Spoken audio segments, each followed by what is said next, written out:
Good afternoon, everybody, and a very warm welcome to all of you in joining us for today's webinar, in which we'll examine the new ISO 37002 standard on whistleblowing management systems, and also explore how it can add value to an organization's whistleblowing program. By way of introductions, my name is Andrew Breakwell. I'm Commercial Director for EQS Group in the UK, where we provide a range of digital compliance solutions to organizations of all sizes. And I'm really pleased to be joined today by three experts who bring with them a breadth of knowledge and practical experience in this particular area. Firstly, Wim van der Kerkhoff holds a PhD in Applied Ethics from Ghent University, and he's currently Professor of Business Ethics at the University of Greenwich. He's also the convener of the working group which developed the ISO 37002 Whistleblowing Management System standard. Secondly, we're joined by Andrew Samuels. Andrew is the founder and CEO of Whistleport. Since 2016, he's been actively involved as a subject matter expert to the British Standards Institute on whistleblowing. And since 2017, he's represented the BSI to the International Standards Organization for ISO 37002 in helping to develop the standard. And finally, we have Joanna Hopton. Jo is a solicitor. She manages the Speak Up program for BT, one of the world's leading communication services companies, as part of the ethics and compliance team, where she's also worked previously in ethical culture. Before joining ethics and compliance, Jo was an employment lawyer for 6 years. So as you can see, we've three expertly qualified speakers with us today. So Wim, Andrew and Jo, we're delighted to have you with us today. Before we get started, just a couple of practical elements. You'll have your console in front of you, which provides a number of functions designed to help you get the most out of the session. I think most of these are fairly self-explanatory, so I won't go through them in detail, but I would just like you to draw your attention to the Q&A function. So that enables you to ask questions and voice your opinions as you go through the seminar, the webinar, and we'll get to these and answer as many of them as possible as we get towards the end of today's session. So as anything comes to mind, please enter them into the window there, and we'll get to them as soon as possible after the main discussion. And the questions you ask won't be attributable to you in person, so feel free to ask whatever you like. Just one other point to make, we're clearly not in all the same room today, so whilst we don't envisage any technical difficulties, if there are any, please bear with us and we'll resolve them as soon as possible. So to kick off today's session, we'd like to start off with a poll question to which we'd like you to respond, and then we'll come back and address this later in the session. So the question should be on your screen now, and is how does your board perceive the value of current Speak Up arrangements within your organization? And you'll see there you have 5 options. They embrace them as positive business benefit, they see them as a necessary evil, they're ambivalent about them, they're unaware of the arrangements you have in place, and finally, we've no existing Speak Up arrangements. So if you can take a few seconds just to answer that question, I'll pause for about 10 or 15 seconds to give you time, and then as I say, we'll come back and look at those in more detail as the session progresses. Okay, just a few more seconds for you to submit questions.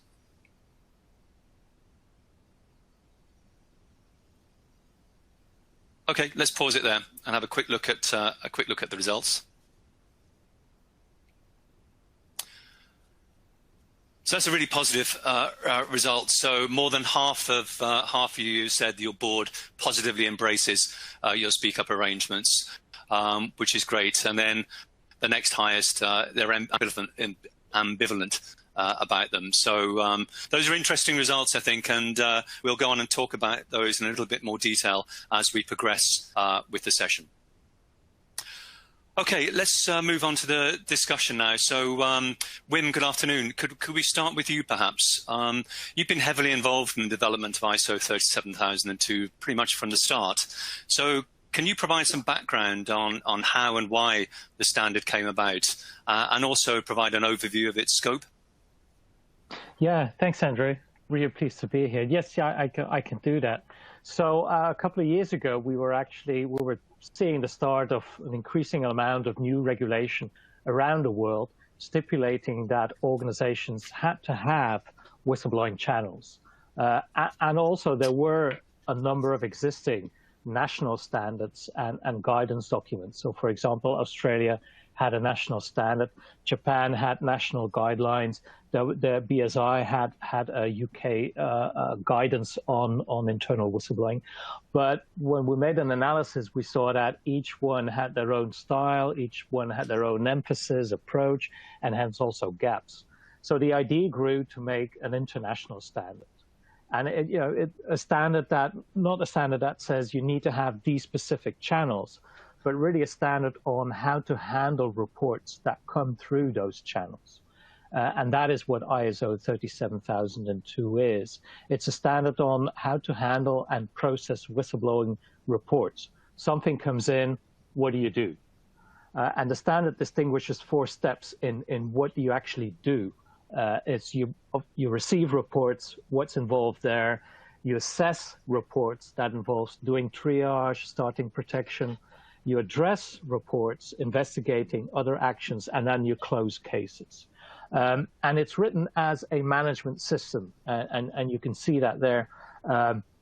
So it's a plan, do, check, and adjust kind of cycle. Okay, it's perceived, and the guidance is structured alongside or according to a management system, and it has a lot of guidance. So it has also guidance on how to support the handling system, how to train for it, how to embed such a system in your organization. We've also spent a lot of effort in making sure that the standard can be used in any type of organization, different sectors, different structures, different sizes. The overarching principles are trust, impartiality, and protection. So running a good whistleblowing management system will actually help you build an ethical culture. It will help you detect wrongdoing at an earlier stage. It will protect people. It will protect organizations. It's basically, it goes for any ISO standard. So also this one, it's the standard. It's an international consensus on what good looks like. So in this specific case, experts from 40 countries and different stakeholder groups, they've over the past 3 years been discussing different versions, different iterations of what good means and what good looks like when you're handling whistleblowing reports. And what we have now is the ISO 37002. That is the consensus that these experts have reached. And it's going to get published in August. So that's a brief synopsis there for you. Thanks, Wim. So I suspect everyone's by now quite familiar with the EU Whistleblowing Directive. There's been a lot of discussion around it over the last few months, and also perhaps familiar with other existing standards addressing anti-bribery and compliance. So what I'd like to ask you is how this new standard relates to these existing regulations and standards. Yeah, right. Okay. So the new ISO 37002 standard, it actually complements what exists now. And I think also, frankly, if we're speaking of Europe, what we'll see appearing in the EU in 27 member states over the next couple of months with the transposition of the directive in national legislation, the standard will complement what we're going to see appearing there. So just briefly, if we look at the EU directive, you can see Article 8.1. This is around internal reporting and follow-up.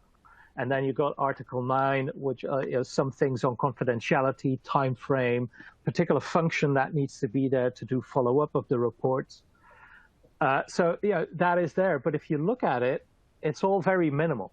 Basically, it says it needs to be there. So the ISO standard, the 37002, then actually gives you guidance on how you actually do it. Right? What is good follow-up? Who can do that? What do they need? Where are they best placed in the organizations? So these things are not in the legislation. Right? The legislation says, okay, you need to have someone who does the follow-up.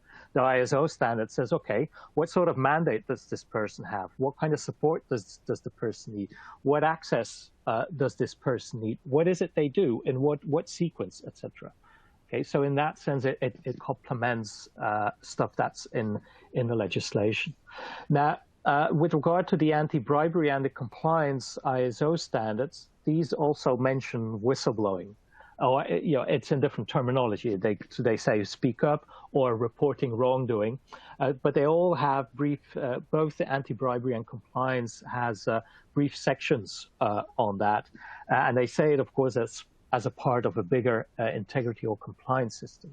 But it's very brief, and so the new ISO standard on whistleblowing management systems is also complementary to those. It was developed in the same ISO committee as the anti-bribery and compliance standards, so it works very well with them. But the best way to answer it, it gives you the missing piece of the puzzle. How do you operate a whistleblowing system? How can you create trust within the organization? How can you know whether it's working well? And how can you get such a system to work for the organization, not just protecting reputation, but also triggering organization learning, etc.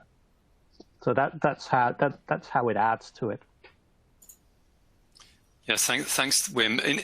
In your experience, what are the main challenges that organizations face in effectively handling whistleblowing reports? Why is it so difficult for many organizations to get this aspect right? And how, in your opinion, does 37002 help address this?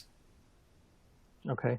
Yeah, I'm going to put my academic hat on now, because I was recently quite impressed with research from Australia showing that of everything that comes in through a whistleblowing channel, almost half of the incoming reports, they're actually a mix of personal grievance and integrity issues.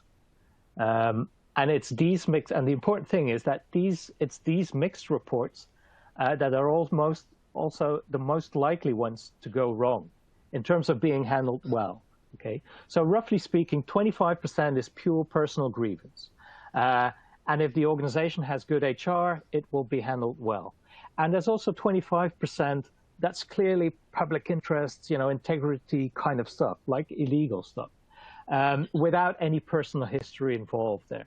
And basically, there too, assuming the boss is not a crook, okay? But basically, organizations seem to be handling that pretty well too. But then there's the other 50%, the mixed bag, the mixed reports, and they often, organizations get those wrong the most often, and you can wonder why that is. Well, I think it's because they get thrown into HR and mediation far too quickly. So the whole notion of confidentiality and really looking, okay, is there something here? How could this be substantiated, rather than getting the parties together, shake hands, and move on? There's a huge distinction there. So I think, in mixed reports, I think at the moment the integrity dimension, it loses its credibility too quickly because of some personal history, or because of there's also some grievance in there. So I think, it's human, but I think we get judgmental too early on. So relating that back to ISO puts a really huge emphasis on triage. Okay, triage is really important. Standard has a lot of guidance on that. Along with the triage, and as part of it, is actually that the whistleblowing management system needs to be embedded well in the organization, and that means it needs to be situated well alongside other processes. That's really crucial, so that you can do your triage and you make sure no report goes to the bin, so to say. Okay, if it's not compliance who's going to follow up the report, then who is it, and what are they going to do, and can they ping it back if necessary? I think that sort of coordination is also crucial. So I think, what's the main challenge? Well, plenty, but one of it is mixed reports. And I think, the ISO offers good guidance on what to do, but also where to place the management system in your organization. Thanks, Wim. We've just had a question come in, which I'll mention now whilst you're on. Is it possible for you to share the link with us to the Australian research that you mentioned? Yep. We've had a question. Yep. So for those in the audience, we'll share that as part of the follow-up to this event. Yep. So moving on, Wim, this slightly strange question in a way, but what in your view is the single most important element of the standard? You know, your favourite component, if you like. There's plenty, but perhaps perhaps my personal favourite is probably the guidance in there on giving feedback to the whistleblower, because I think with the standard in terms of giving guidance there, that's that's quite progressive, and I think hugely helpful for organizations. So giving feedback to the whistleblower is quite important, I think. Yeah. So just to pick up on that, sorry to interrupt you, Wim. Just to pick up on that, I mean, why is it that feedback's so important in your view, and also, I guess, you know, why is it that this component is sometimes missed by organizations? Okay, yeah. Well, it's a process thing. So basically, I think a lot of people will say, yeah, we give feedback, but it's okay. What's the content you are giving, and how do you delineate what feedback is? I think that's really important. So as I say, feedback, you're managing the whole process by giving feedback. It's not just the information you share, it's the sharing, it's signaling, etc. So if someone, and why that is important is for the following reason. If someone is using your whistleblowing channel, it means there is already a breakdown of individual trust. Otherwise, people will be talking to the wrongdoer, or they will be talking to their line manager. And perhaps they already did, okay? But there's a breakdown of trust between individuals, but the person still trusts the organization. And that's why that's the moment they're using the whistleblowing channel. And it's really important to keep that.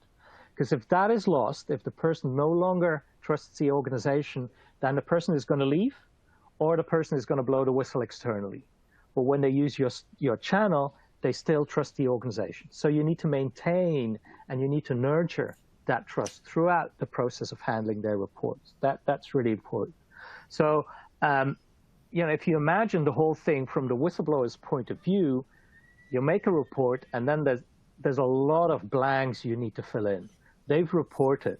What are you now doing? And they fill in the blanks, and you really have no control over that. And it's the one thing I hear most from a compliance officer. It's a scary moment where, whether the whistleblower will actually believe you when you tell them that you've investigated, but you've not found wrongdoing. Or simply, the investigation's done now, but you can't tell them the detail of the investigation. Will they believe you at all? Right? So, and I think giving feedback throughout the process, it really signals to the whistleblower that you're actively working on that case. Okay, and that is trust building. And I think, why is this a big thing? In plenty of organizations I've seen, it's not happening. Because people think that, they get an acknowledgement of receipt. We received your report. And then at the end of the investigation, a couple of weeks later, case is closed now. And they say, yeah, we've given feedback. And so technically it is. But from the whistleblower's point of view, it's not meaningful. It's not really feedback. The point is, it doesn't signal any trustworthiness, right? So does that automatic emails, does that signal competence? Does it signal proper process? Does it signal that the company cares about them? From where they stand, it does not. And I think good feedback signals all of that. And because it signals competence, integrity, benevolence, that's how it creates trust. And so the feedback is hugely important as a process thing. Yeah. Thanks, Wim. I mean, those were really interesting observations, and I'm sure we'll come back to many of those points a little later. I'm already seeing a lot of questions coming in on the chat forum here. So just a reminder for you, you can use the Q&A component of your console to ask questions or to make observations, and we'll get to as many of those as we can at the end of this session. So, so Andrew, could we come on to you now? Listening to what Wim's just said, with the upcoming standard and the EU directive, does this mean it's time for businesses to change their approach to whistleblowing?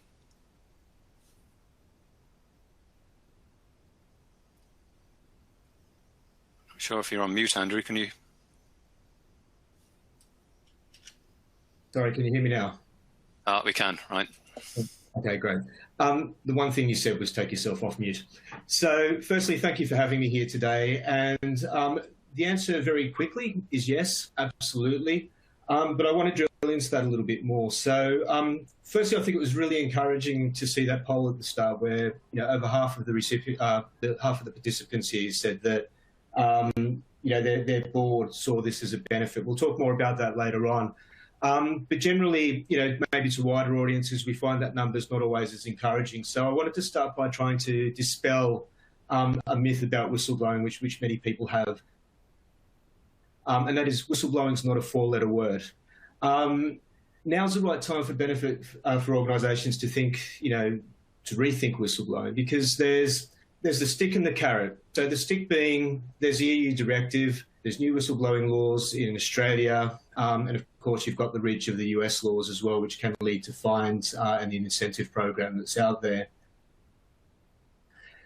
You've also got the increased consumer and investment activism, people that are looking to prevent wrongdoing in organisations, looking for ethical organisations and companies. And oftentimes people find it much easier to speak out, media or other folk, rather than speaking up if they identify wrongdoing. And it's really important for organisations and consumers and other stakeholders to understand that wrongdoing is often the work of one or a couple of people, not always institutionalised as well. And organisations do want to know about what's going wrong within their organisation so they can mitigate that and so they can minimise the damage. And I'm going to talk to some statistics later on that make the next point relevant as well, because it is an absolutely cost-effective first line of defence for any organisation. So when we talk about, and Wim's done a fantastic job of introducing the ethical side of whistleblowing and talking about the benefits that are there, there's also economic benefits that go with whistleblowing as well. And too many people don't focus on that along the way. I think for any kind of organisation to really achieve the benefits of their people and the information that people have, by far and away, when well run, one of the most effective channels for generating MI that not just prevents wrongdoing, but also can identify areas of risk. And finally, going back to the principles of trust, impartiality and protection, it absolutely builds trust. To have an effective whistleblowing program in your organisation helps you build trust with what ISO37002 will term as stakeholders, and stakeholders can include your board, investors, they can include donors, they can include your customers, they can include the regulators. So you're building trust with that group of stakeholders as well. And of course, there's the flow on economic benefits that go with that, along with the ethical benefits as well. So picking up on one of the points you made, Andrew, how in your view can the standard be used to support the building of an effective whistleblowing program? So there's several ways. So I think picking up on one of the areas that Wim discussed just a moment ago. So Wim spoke about how the standard provides guidance with regards to how to manage whistleblowing, from the reporting through to the triage and allocation, the investigation, the conclusion of whistleblowing. But it actually also provides much wider guidance as well. So it provides guidance in areas such as how to train, how to get stakeholder buy-in, how to communicate. And one of Wim's key points and favourite parts is talking about communication with the whistleblowers and throughout the life cycle. There's also the general communications to go out to the company stakeholders as well. What the whistleblowing standard does is it provides really solid guidance for how to build an effective framework for your organisation, which can be adapted to your organisation's jurisdictional requirements, so different laws and regulations and legislations. It can also adapt to different operating models as well. So it's industry agnostic, as well as being jurisdictional agnostic. It gives the organisation the opportunity to determine and define what's within scope of their whistleblowing policy, and allows them to potentially build this up from the ground. I think what it really does is it takes away a lot of the guesswork and provides a best practice, because keep in mind over 40 nations have been involved in this. It's a really solid best practice framework for how you can set up and run and improve your whistleblowing program to achieve the full benefits. So I think that's the first point. The second point, which I touched upon a moment ago as well, is that it does build trust with your leadership and other stakeholders, that they'll be protected from wrongdoing, reputational damage. It actually builds trust with your staff as well, because organisations often will say that our people are our greatest assets and our doors are always open. But effective whistleblowing programs actually demonstrate that the organisation wants to hear what your concerns are. And then importantly, based upon the standard, it's not just about listening and giving people an opportunity to talk about it or raise their concern. It tells you how to do something with that concern as well, because people want to know that you're going to do something with the information they provide to them as well. And this goes a long way towards building trust within your organisation and also externally with your stakeholders. Again, and I'll touch upon these statistics in more detail shortly, but it does build protection against economic damage. It builds protection against reputational damage as well. And I think it provides what we would say is a defensible position. So William spoke earlier on about the EU directive and the fact that it gives guidance, but it's not always very prescriptive as well. And what we find with regulators sometimes is that certain language can be quite vague until something's gone wrong and the regulator decides to interpret something more strictly to the letter of the law. Putting in place an ISO 37002 framework and demonstrating your commitment to an effective whistleblowing program means that if somebody, for example, does decide to speak out to a media outlet, as an example, you do have a defensible position as an organisation that you do want to listen to people, that you do have controls in place, that you do protect people who speak up, and that you do something with that information as well. And I think that's a really strong deterrent against mischief making in a day where people have access to so much media. And again, it comes back to being able to build trust with regulators and other stakeholders within the community as well. Thanks, Andrew. I've got one other question for you just before we move on. I'm conscious of time and the need to cover as many questions as we can. But what are your thoughts on the results of the poll? You touched on it earlier, and to my mind, when we ran that poll, it was pretty positive in terms of showing boards, perceptions of whistleblowing programs. But do you have any thoughts about the poll, and also following on from that poll, what the best way is to secure executive buy-in to a whistleblowing program, and perhaps how 37002 can help this?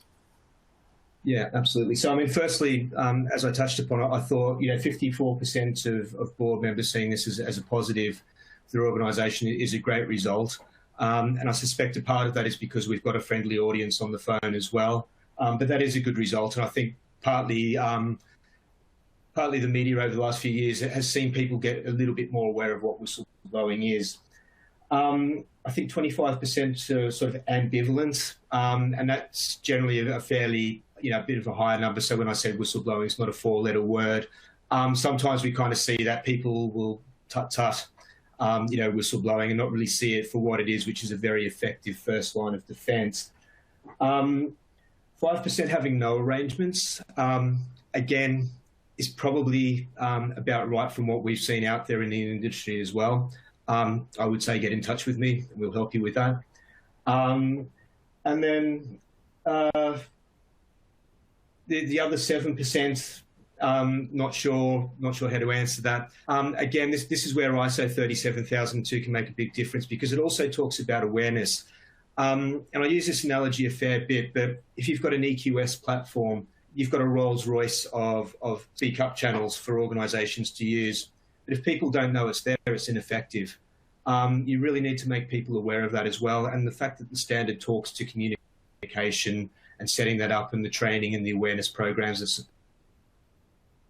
is really important to make sure that people are aware of the need for whistleblowing, the benefits of whistleblowing, and most importantly, how to blow the whistle as well, because everybody wins when that situation's in place.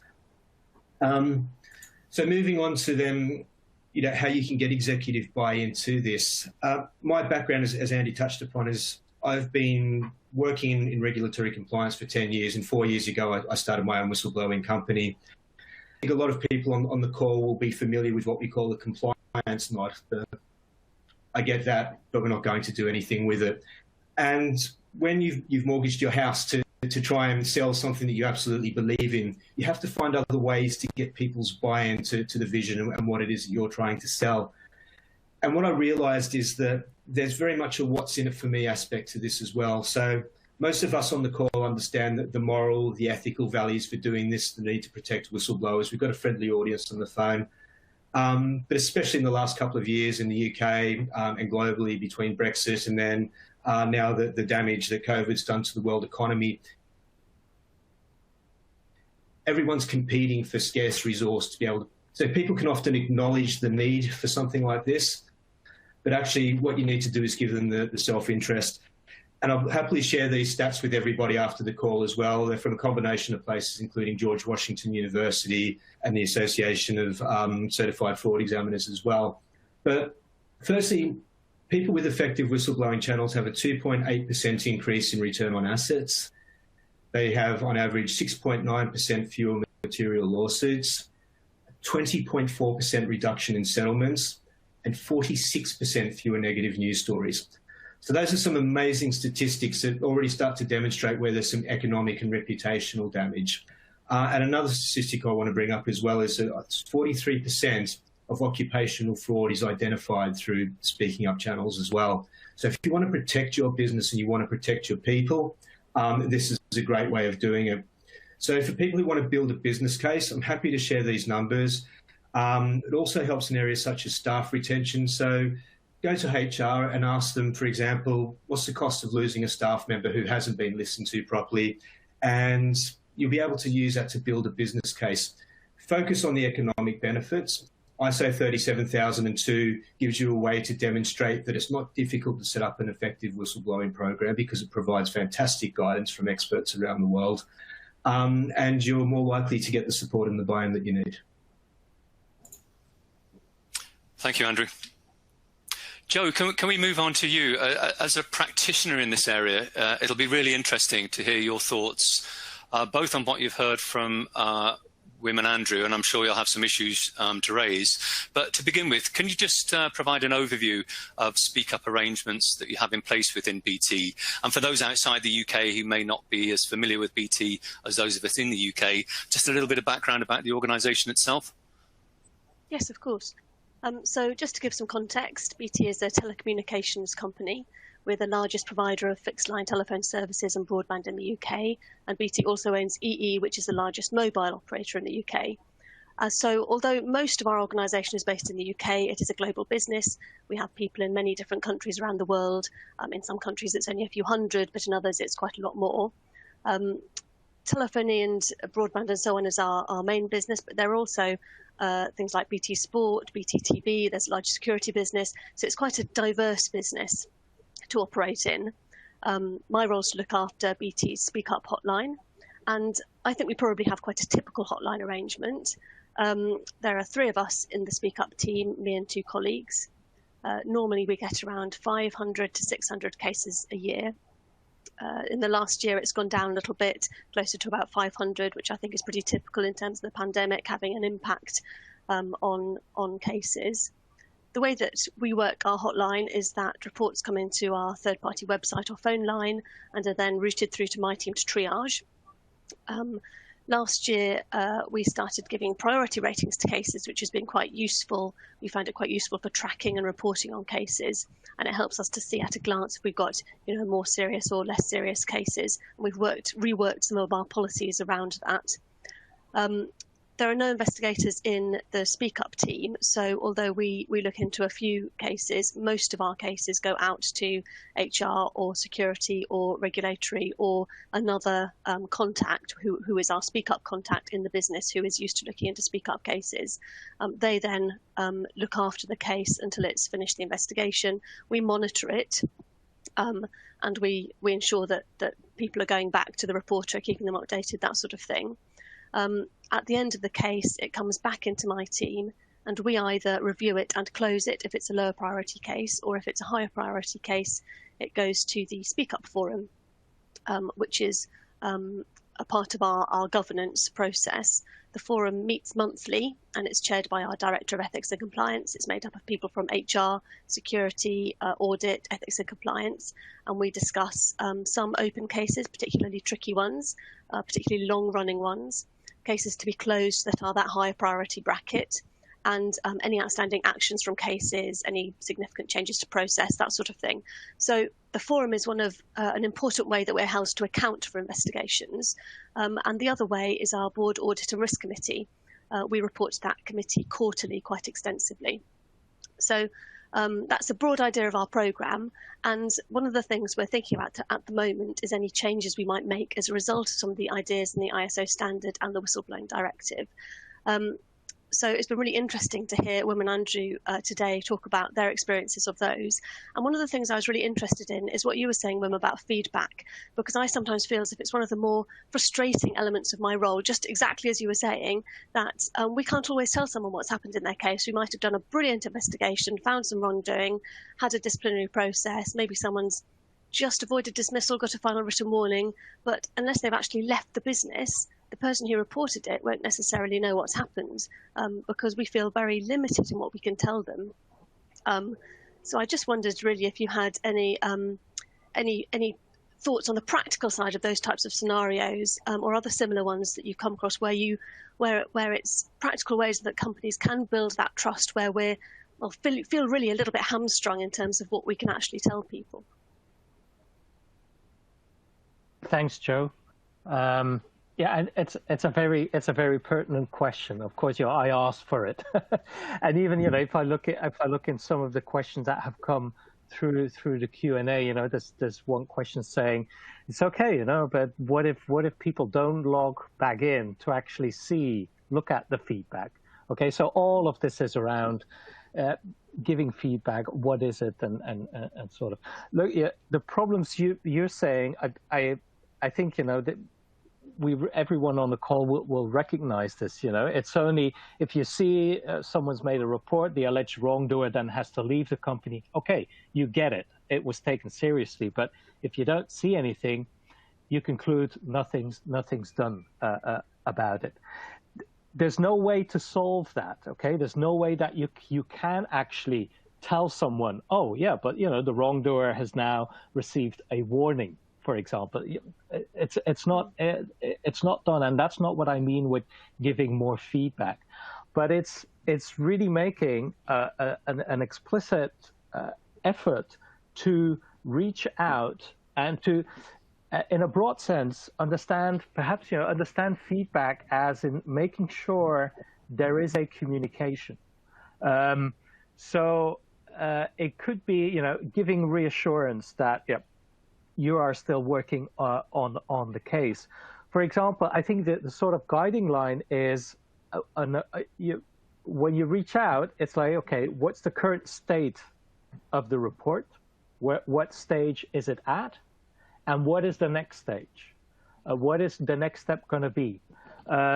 You can say, okay, if we're still trying to figure out if there is enough information for an investigation, for example, we might come back to you with some questions. The other thing might be you could say if there is an investigation, it might be that we're not able to give you the details. Here's why.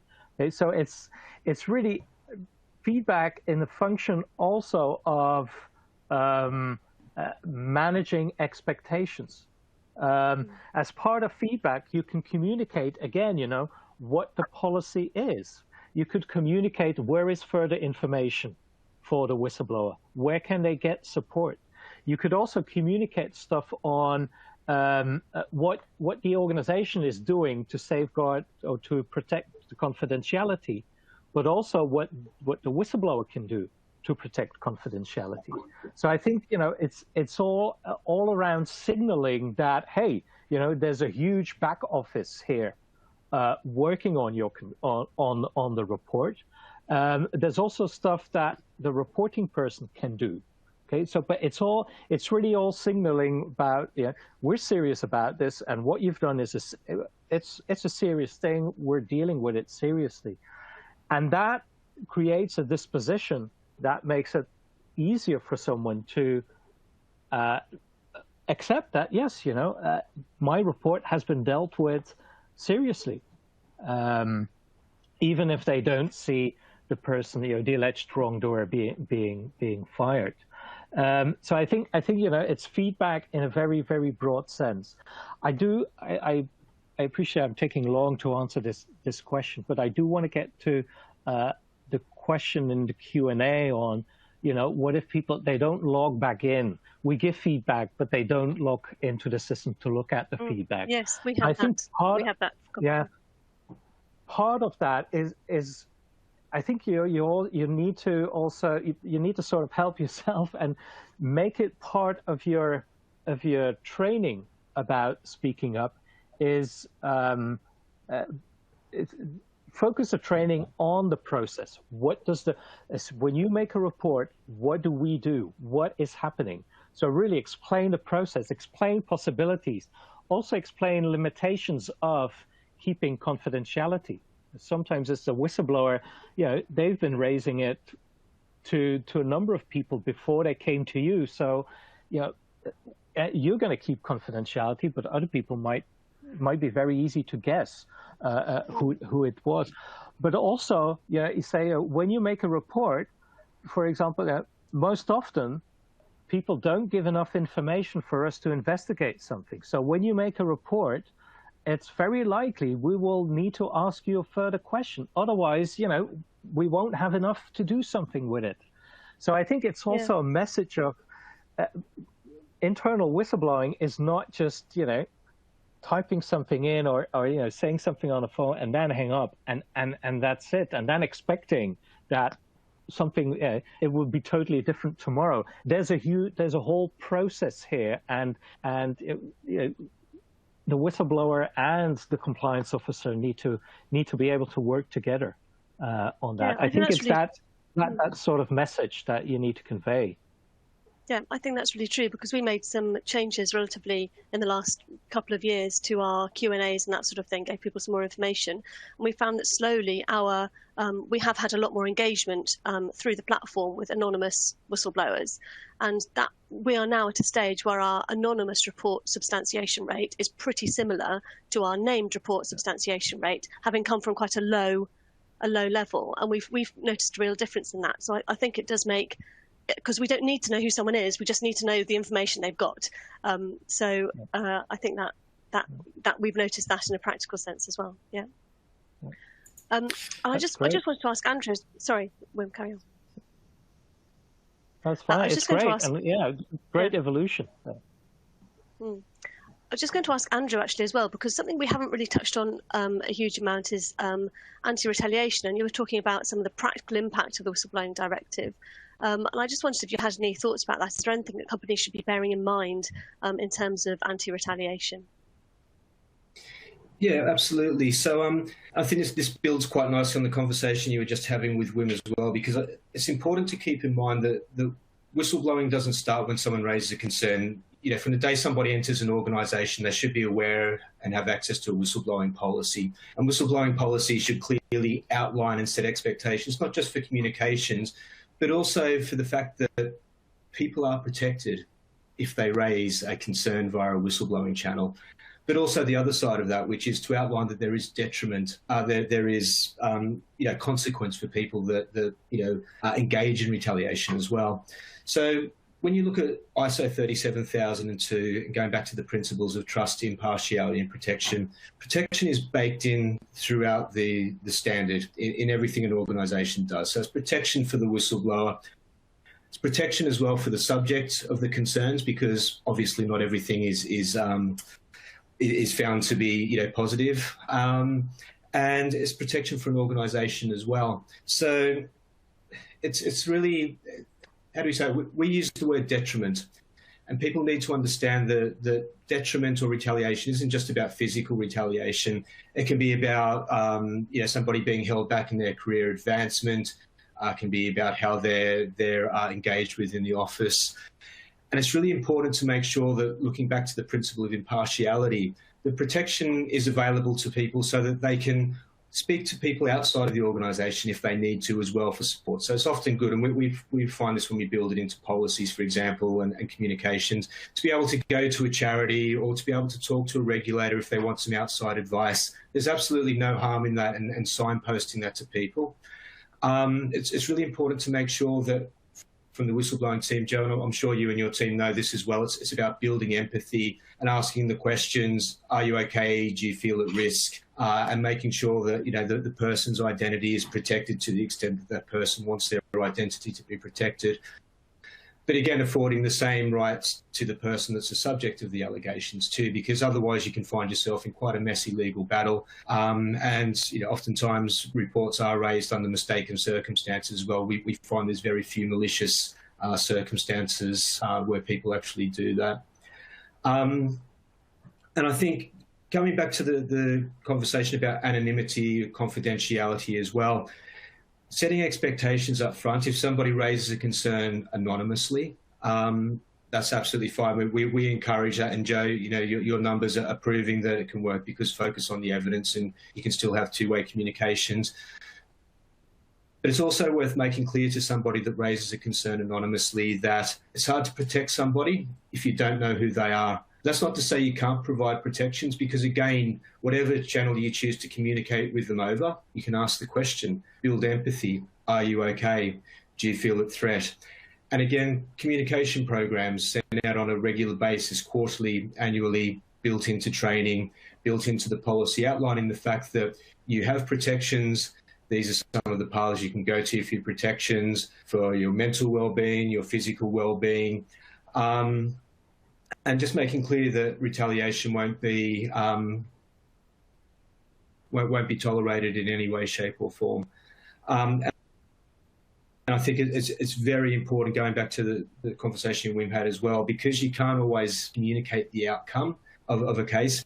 You're taking away another concern that people have, that nothing has been done as well. Sometimes, by setting that expectation, you're helping with their well-being, from detriment, by saying that even though we can't tell you what the outcome has been, we've conducted a full, impartial and fair investigation and we're satisfied with the results. And of course, there are always escalation paths if people feel it hasn't been dealt with. You can provide that.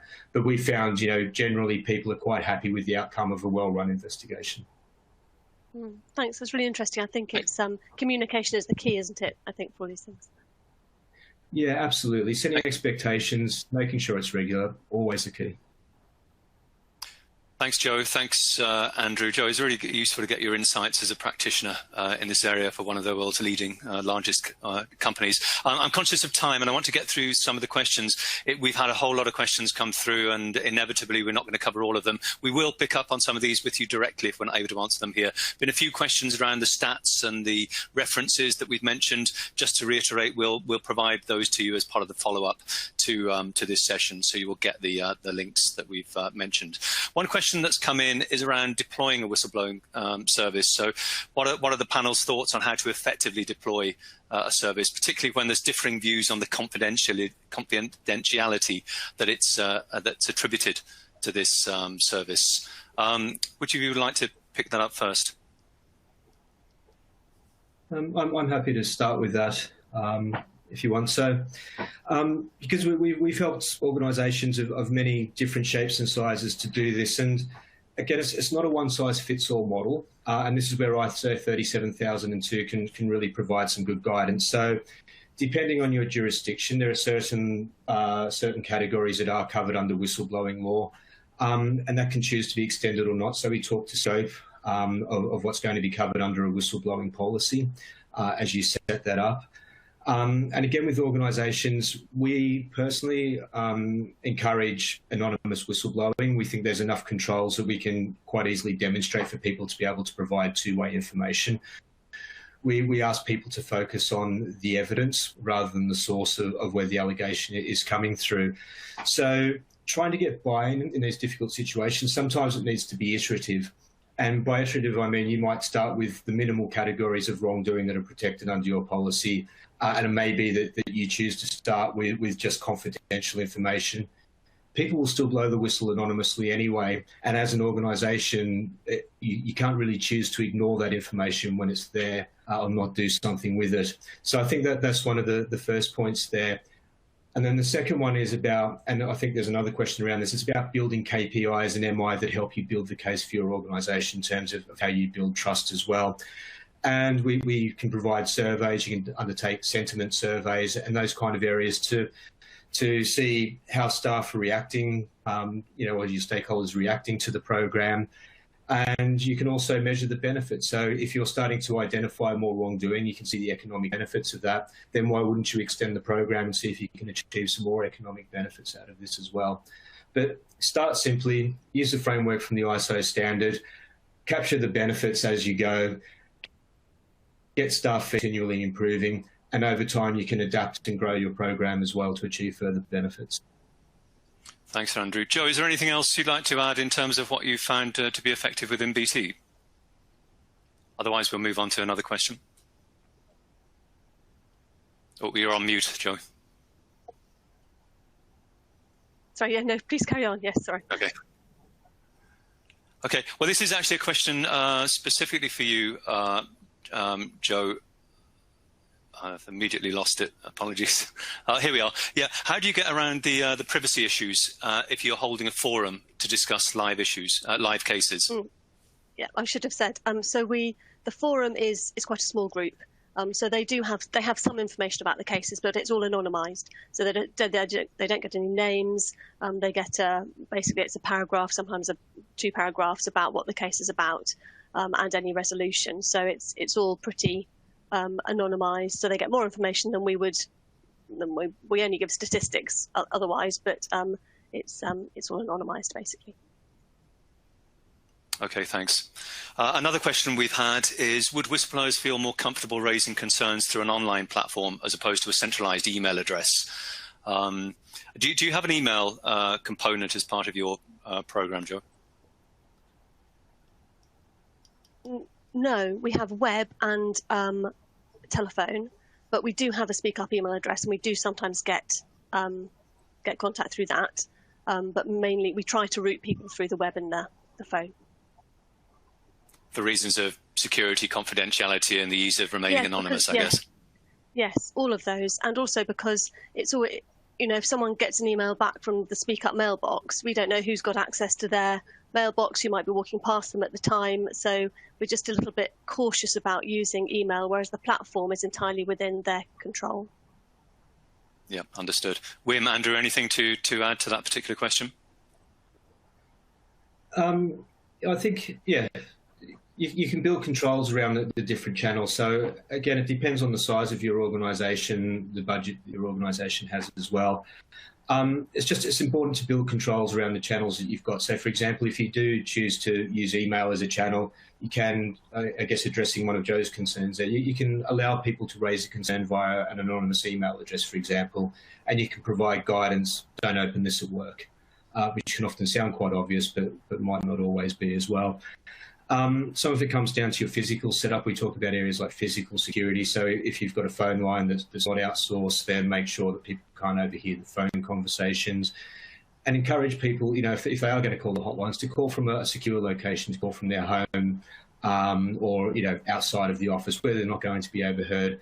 Little hygiene factors like that can make a very big difference in terms of building people's trust and getting them to come back with additional information later on. Thanks, Andrew. Can I add something too? Of course. Can I add something too? Yeah, I think Joe's example actually also speaks to the first question we tagged. Different views on confidentiality. People might not. Who says? Joe said, well, we don't really like emails. We prefer the platform. Because it had to do with confidentiality. The platform offers greater confidentiality. So you also need to make sure that the people you want to use these systems also know that there are different confidentiality limitations to particular channels. Some people might, here's the free telephone line. Do it outside of the office, but they might be part of a small team, and they might be the one with a particular accent. So all these kinds of things play in. So I think it's a very good question, something really to consider. What are the different perceptions of confidentiality, and be clear about what the limitations are of each channel. And I think also what I've seen, it's anecdotal, of course, but what I've seen a couple of times is that organizations, they promise too much, right? They say you're absolutely anonymous or a full guarantee of confidentiality. And they forget to say that sometimes the whistleblower, they give themselves away because, you know, they talk to their mate and said, hey, I reported. Well, okay.